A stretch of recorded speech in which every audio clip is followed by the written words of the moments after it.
Lahat po 'yan ay parte ng isang destabilization plot, 'no? Mm. 'Yan ay communications plan na nila 'yan, May gano'n, ino-operate na nila 'yan para ikalat nila. Hindi ito nangyayari na parang ano lang, at random, 'no, parang Mm. sumulpot lang by hindi, operations 'yan, 'no?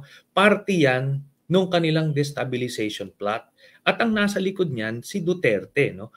Kung anong reason, marami, 'no? Ang isang reason niya diyan para makabalik sa poder, para magtuloy-tuloy yung kanilang criminal enterprise, maproteksyonan niya yung mga kasabwat niya na may mga kaso ngayon, no? Iba-iba, yan sila Mm. Bantag, sila Tevez, yung mga general na part nung kanyang illegal drug trade.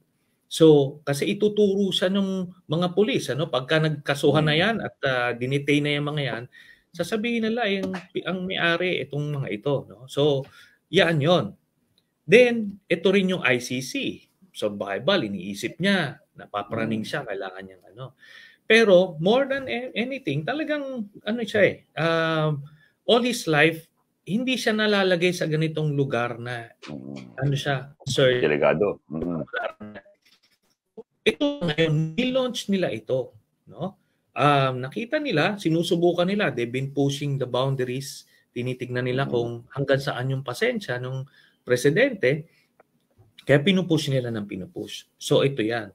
Ngayon yung ano na yan, yung video na yan, na-mention mo nga, Michael, yung sa Hello Garci. Di ba anong pinaka-effective na propaganda tool? The video itself, kung meron man. Dapat yun ang ilalabas mo, mas graphic yun, makikita ng mga tao, magagalit ako.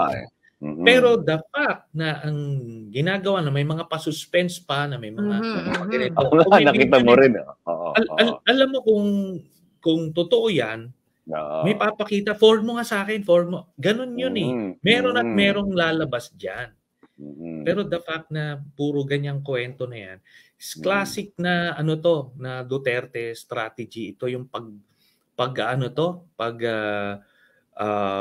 yung propaganda ano nila, technique, no, na pag siniraan kanila, gaganyanin, kakalati nila. Alam mo, ginawa sa akin yan, ginawa kay Senator Laila yan.